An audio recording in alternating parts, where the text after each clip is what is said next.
Yeah, this is my spot. Variety actually keeps people... Variety is the spice of life. Speaking of variety... Today's episode is about being demotivated. Yeah. This is going to help those of you out there because it is the middle of February now, and that New Year's resolution, we warned you about it in the first episode. We said mid-February comes about and you lose your motivation. The inspiration at the start wears off. The weather, as people keep saying, is terrible, which is... it's great. It's great that everyone loves the weather so much, but when you start using it as an excuse not to go to a nice, warm, cozy environment like the gym, and driving there, even though it is raining, you're in your nice, warm, heated seats. And as my stepdad, I found out the other day, he's got a heated steering wheel. My goodness.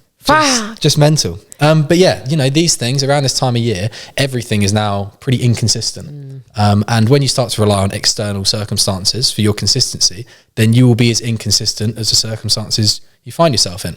And so this episode, Charlotte and I are just going to bring back that bit of mojo and just talk about how we can create sustainable training, get yourself out of that rut, and not necessarily, rely on motivation, but when these demotivated periods hit, your consistency doesn't go along with it. How does that sound? Great. So, Charlotte, I guess first thing for you is, in your experience with a lot of your training, what has been the thing when you have gone through patches of demotivation? So demotivation being that you might just not have as much energy. There will be voices in your head saying that it's probably best if you take a rest day, or that you can't really see through the next couple of days and you can't see the value of the training session, or the period of the nutrition or anything else that you're in. What brings you out of that rut and keeps you consistent throughout it? I think, as I previously mentioned, as I said in our first attempt of recording this before blessed Simon came up the stairs, my big thing is that motivation is never going to be a consistent thing that you're going to have. So if you want to be that dog, you got to... What I found from personal experience is that I get motivated when I stay consistent with stuff, regardless of if I'm motivated or not. The motivation comes from the action itself, for me personally. I know this is a thing with quite a lot of others as well. So, when I stay consistent with something, when I stay disciplined with something, that in itself, when I start to see the results from that consistency, that discipline, I then get more motivated. I'm like, oh God, I get it back. And you'll sometimes get it halfway through a session because you get the endorphins coming through from working out, and you feel really inspired and you feel motivated. It's such a good feeling. And that's what's kept me training for 11 plus years, plus the other stuff before, right? The feeling you get from being consistent is what brings me joy. I think it's such an important thing to highlight there, because before you go into anything about tactics or systems or anything that's going to keep you consistent, it is the expectation and flipping the understanding that the motivation comes after the action and not the other way around. Yeah. I like to see it as, our bodies are very, very lazy. Our bodies will prepare us for kind of what stresses we put them through. You want to feel safe. You want to feel safe, and your body's like an efficiency machine. And so it's only going to give you enough energy that you ask of it.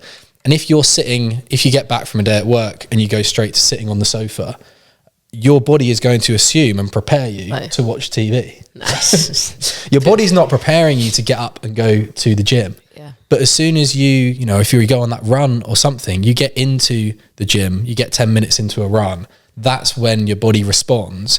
And it's almost that conversation of, you need to be the one to tell it how it should feel and how it should react.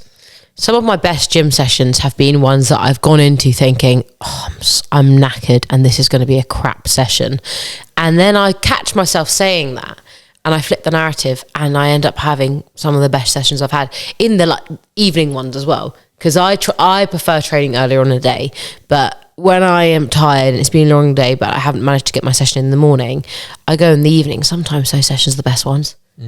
And I think that's another thing you need to kind of hold on to. It's like, you know, you're going to have those days where you also have to remember, you have to kind of find that balance of, okay, am I actually really tired? Am I potentially coming down with a sickness, or am I being lazy? And like, I think it's a very fine line. And I think a lot of people fall, especially if you're not consistent and you haven't been consistent with the gym for a long time, it's almost like you don't really know your body's signals well enough.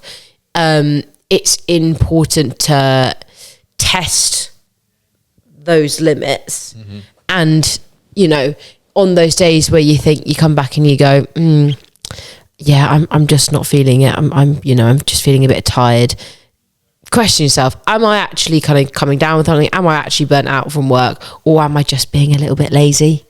Because 9 times out of 10, it's, as I said, it's the latter, and you just need to get yourself up. Do the 5-second rule. 5 seconds, get yourself up, and 5, 4, 3, 2, 1. Take action. Bang. Yeah, exactly.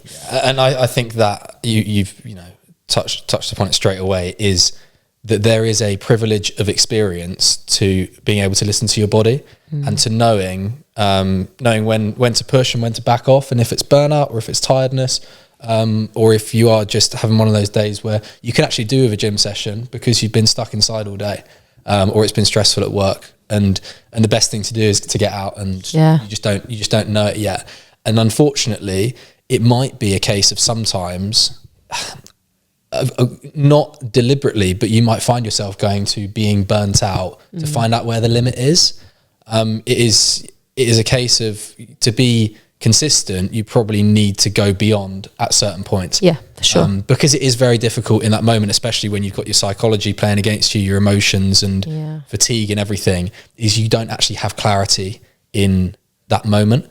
But another thing that you mentioned was also awareness, in the sense that you can notice when you're in that session how you are feeling. And I think that is the key, and it's something that we can cultivate. And it's all well and good trying to teach someone how to swim when they're drowning, like trying to teach someone how to, to say, oh, you could have prepared for this demotivation phase with something. But I think it starts, so if you're someone that's on top at the moment and you are motivated and things are going well, it is still a time to practice awareness, noticing, listen to your body, listen to the cues, paying attention to what your thought process is, what your thoughts are before the session, in the session, and then after, and creating that thread of the relationship between your before, during, and after selves.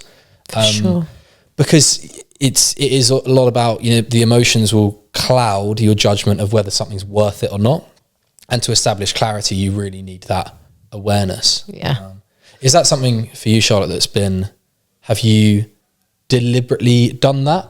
Or is it a case of you've been training so much that it's kind of unavoidable? I think, and I hate to bring this subject up like I tend to do pretty much every podcast, but I think one of the biggest blessings that I have had in my life, or not blessings, we can count it as a blessing, is me completing my prep last year, because it made me, that showed me kind of what my true limits were. And from that, I've really, really gained a massive awareness of like, am I burnt out, or am I just being a little bit lazy? Because, I managed to haul my ass out for a walk after a really long day at work when my calories were really freaking low before.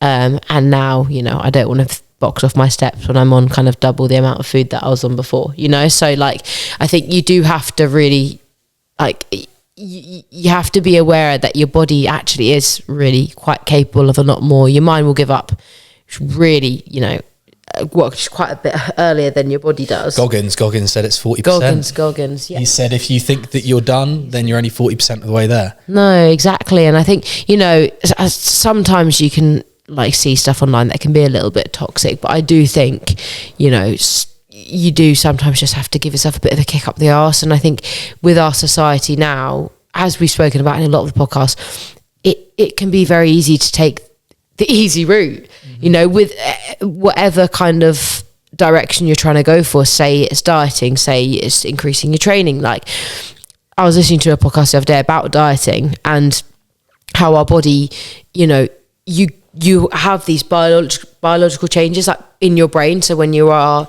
trying to lose fat, your body will like pay attention to like things that, for example, if you're scrolling on reels, like you could see like a recipe reel, you could just scroll past that on a regular day.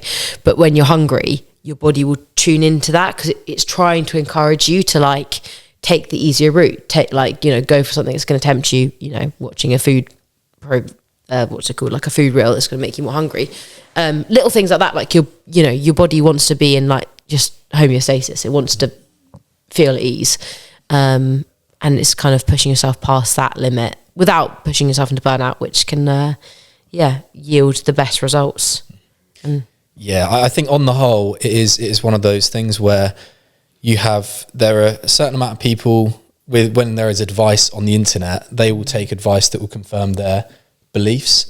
And so if you are the type of person who could do with training more and you're not actually at risk, if you're only training, you know, even up to like 5 times a week, unless your work life is, you know, seriously stressful and you do just need to take a bit of time out, again, just great time to just have a chilled session. No need to, you know, go super hard, but you will be at basically very low risk of overtraining unless you are doing double, you know, couple of sessions a day or not taking one rest day in the week. And so you'll have people that won't be training enough, that will take the overtraining advice to back off, and you'll have the people that are overtraining that will take the advice to push harder, and like that kind of hustle grind set. So like at the grind set, yes, literally hustle and grind set.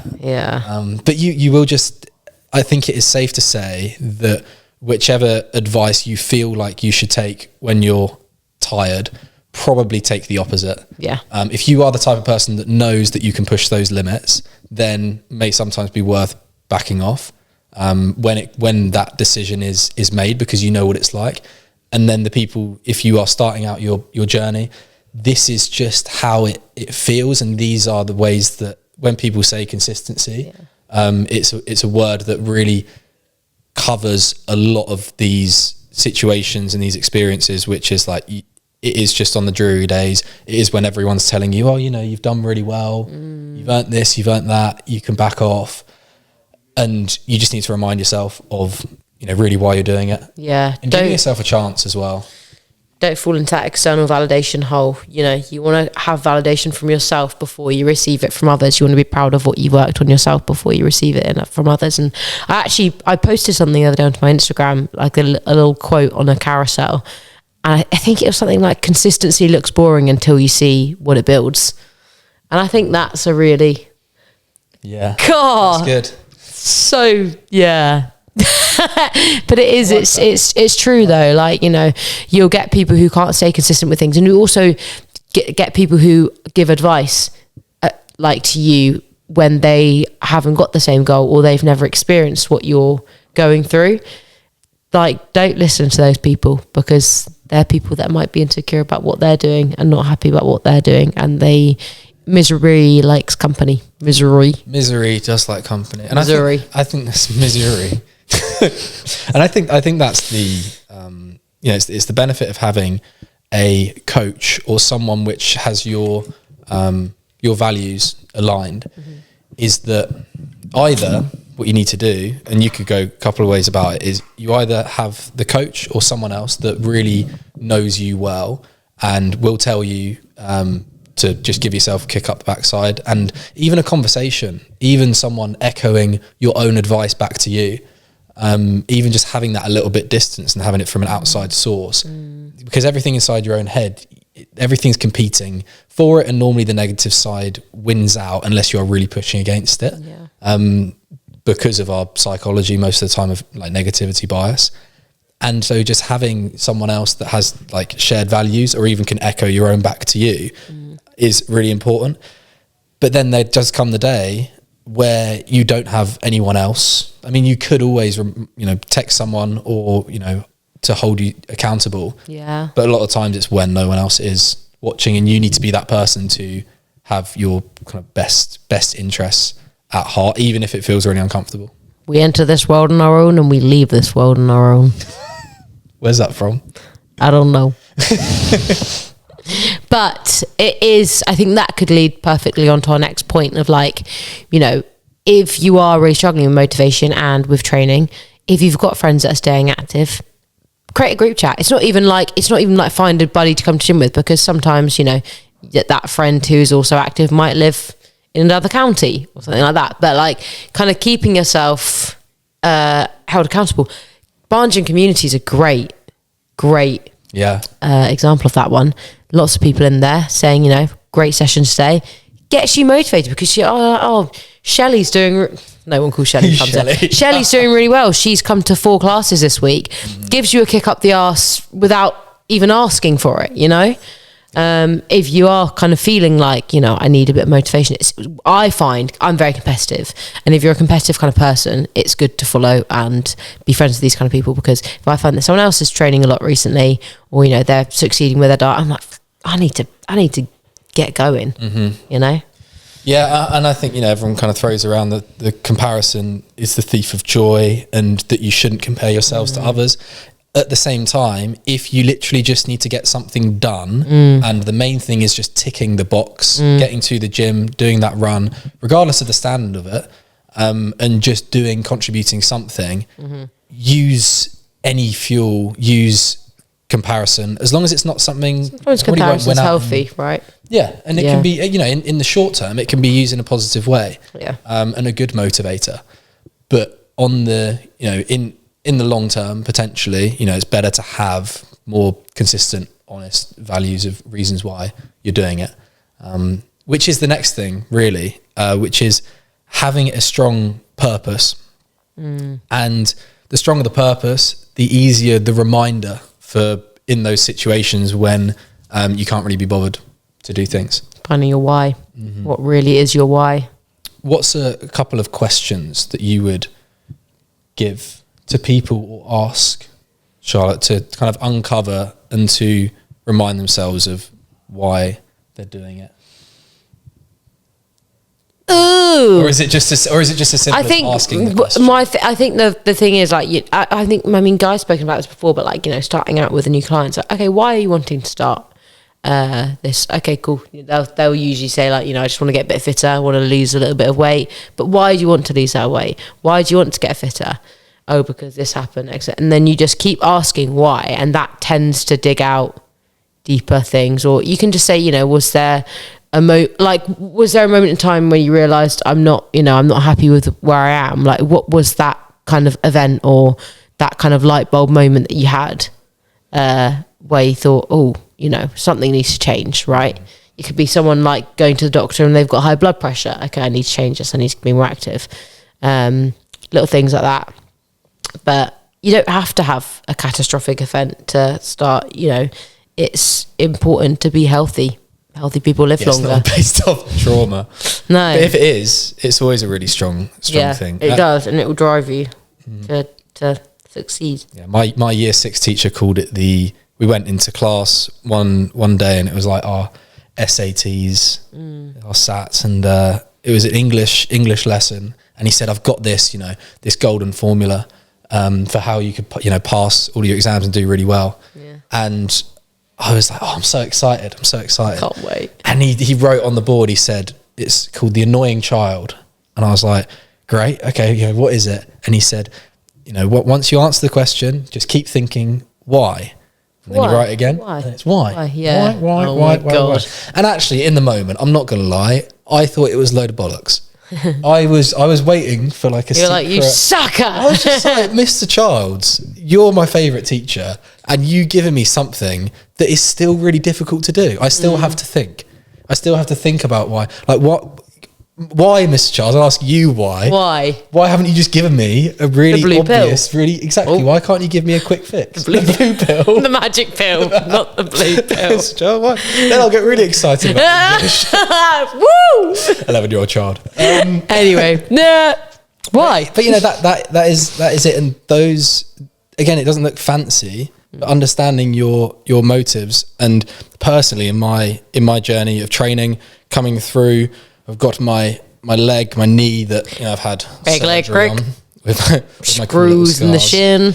And I'm currently on the ski erg doing, up to an hour a day, just sitting down on a chair and pulling at the ski erg. And for me, I've internalized my purpose so strongly that it has become automatic.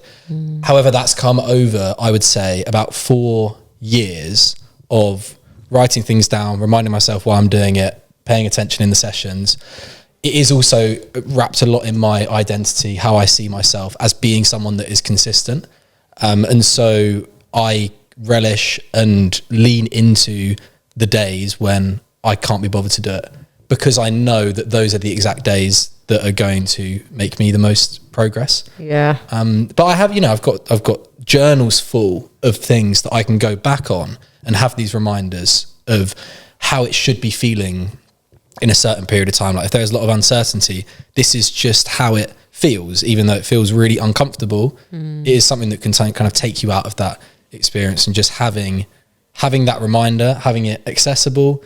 And it comes down to the awareness in the moment, even taking a couple of deep breaths, 3 deep breaths. Sounds patronizing. Hugging a tree. I've done that before. Actually? Mate, yeah. Bits of prep. Took myself out for a walk, felt so sad and so stressed. And I was on my own in a field, and I just went, just hug a tree shot. And I hugged a tree. Fuck, I felt great. That's cute. Trees, look, nature, energy, all of that jazz, it's a real thing, because whenever I'm out in nature, I feel infinitely better. Yeah. And Take yourself out for a walk, guys. Tough to do at the moment if everyone's too worried about the weather. Put a rain jacket Put on. a coat on. Look for solutions. Always look for solutions, Not problems. Stop looking for the problems. Stop looking for the negatives. There's so many positives. because they'll find you. They'll find you. Glass half full is going to, half empty. It's going to sap it out of you. Think about glass half full. Next one is about process-based goals versus Not him. outcome-based goals. Yes. And I think this is it's an important thing to touch upon when you do goal setting at the start of, let's say, New Year's resolutions, and like they faded now. Initially, you might have set goals that are very outcome-based, but what happens if you're going through a period where the outcomes are delayed, or you might not be getting the results that you want, and it's focusing more on the process rather than the outcome. Charlotte, what's your experience with? Do you have goal setting with like process and outcome based goals? Is it something that you're familiar with and would use in your training? Yeah. I mean, to be honest, for me, more so for my clients, like for me, that at the moment with my training, I've got one goal really, and that's like with my bodybuilding. I'm working towards building a physique that's going to be pro card worthy as a natural competitor. So I don't really need multiple goals for that. I just kind of know what I need to do, and there's one goal in the mind, and you just got to put everything into it, but to become like a professional in that sport, right? You would know this too. But with a lot of kind of lifestyle clients, it's more, you can set like SMART goals. So SMART, measurable, attainable, Relevant, reasonable, relevant, and time-based, right? Which is a really nice little acronym and helps you break down a lot of stuff and kind of get into the ins and outs of the client's mind and what they're trying to achieve. And you can create long-term goals, short-term goals. And it's quite nice to do that as well, like setting those little short-term goals, because our brain likes to feel kind of satisfied with stuff, right? So set yourself a few of those. As you achieve them, it just kind of, that can help build more motivation. And then having that kind of medium-term goal, you've got that goal in mind. But yeah, I think, as I say, it's important to have those. I don't think I answered the question very well there. I think you've. I think I went off on a tangent. Yeah, it could have been a tangent. I mean, it might be relevant. They call me the Tangmeister. That's the R of smart. That is the R of relevancy. The Tangmaster. The Tangmeister. Everyone calls me the Tangmeister. But I think what you've maybe unknowingly touched upon is bringing the horizons closer to yourself, and the goal setting.